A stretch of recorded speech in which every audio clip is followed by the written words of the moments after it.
Permission to be Powerful is a reader-supported publication. To receive new posts and support my work, consider becoming a free or paid subscriber. I just discovered another obvious truth that I hadn't noticed. My various family members are always casually placing the weight of the world on my shoulders.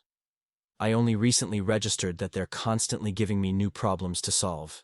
Yet they're never helpful when it's time to meet my needs. It's not all their fault. I have my part to play too. Pathological giving is a coping strategy. It goes like this. I know I'm worthless, so you don't have to invest. I'll do all the work. I'll focus on you. Whatever you need. I was trying to earn the right for them not to abandon me. There's rarely reciprocity when people dump their problems on your lap and make them yours. 2 Christmases ago, I was at a family function. I saw a cousin I hadn't seen in 10 years, and the first thing out of her mouth to me was to fetch something for her like a lapdog. She wasn't predisposed. She didn't need my help. I was taken aback.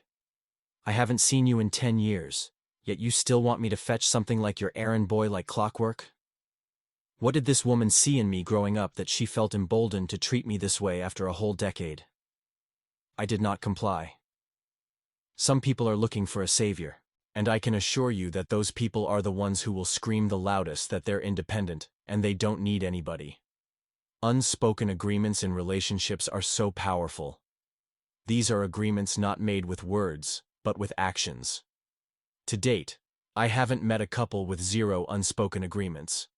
Going into any new relationship, it's so important, at all times, to know where you stop and the other person begins. If those boundaries are blurred, now you're enmeshed. They own you. There's nothing inherently wrong with wanting to help people. The problem begins when you start enabling unhealthy behavior in them. Some people are very entitled. They don't mind draining you until there's nothing left. Some people don't just demand saving. They insist on it. Ergo, they will not accept a relationship without having someone else take on the role of their savior. This subject fascinates me. Having experienced several highly unbalanced relationships before, I discovered this unhealthy dynamic could be the raison d'etre of the relationship itself. Without it, that relationship may suddenly fall apart, as it did in my case. Yet, I've seen the mental gymnastics people are willing to play to avoid looking at their own BS. That same person who wants to be saved sees themselves not as a damsel in distress, but the opposite. People who see codependency as the primary function of their relationship are usually very unwilling to see their motivations for what they are. Yet, on the flip side, perhaps there's you. Why do you keep solving people's problems? Your motivations may not be as innocent as you think. What you label as help may be routed in an unhealthy desire for control or validation. Like you're a martyr who nobly sacrifices themselves for the greater good of the relationship. Underneath all of the rationalizations and excuses, you may be telling yourself, I take care of your needs, you won't abandon me. There may be a fear that if you stop carrying this load on your back, the other person won't be there for you. And ironically, my experience had shown me that when push comes to shove, when I stopped being a caretaker to grown adults, I was abandoned. Dum. And what if that happens to you? What if you decide that you're returning all of the problems everyone else dumped on you to their rightful owner?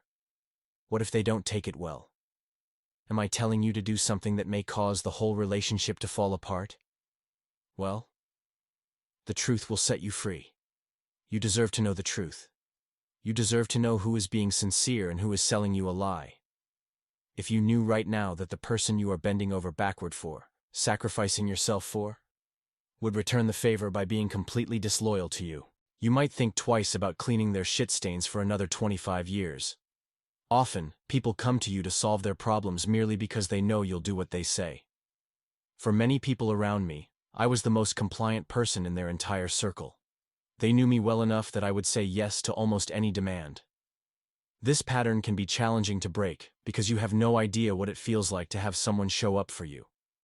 You may have been taking on the role of rescuer for so long that the thought of someone shining the spotlight on you and giving you all the attention could turn you off or even alarm you. People get what they tolerate. There's your relationship. And then there's you. You can't be in a relationship without being firmly grounded in yourself. You might be in a dynamic resembling servitude more closely than a true healthy relationship. Your job is to show up for you, not the other person. Often the unspoken agreement is, I'll fix your problems if you fix mine. If you're playing this game, you may wake up one day and realize that the other person isn't keeping up their end of the bargain, and you're going to be pissed. If you have been enabling someone else's entitled behavior, it can come as a real shock when you discover that the person who claimed to love you turns around and abandons you when you stop being their servant. And this, ladies and gentlemen, as hard as that realization may be, only confirms that they were exploiting you.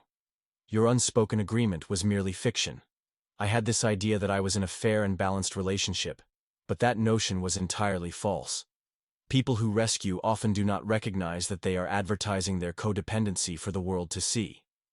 Long before the relationship shifts into gear, you're likely advertising how easy you are to manipulate without even realizing it.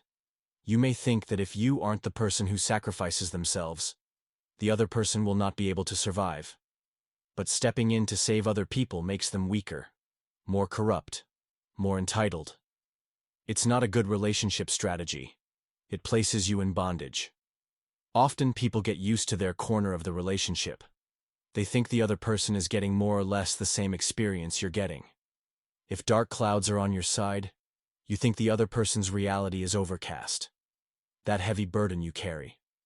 It might seem like other people are as committed as you are, but I never assume someone is committed to me anymore.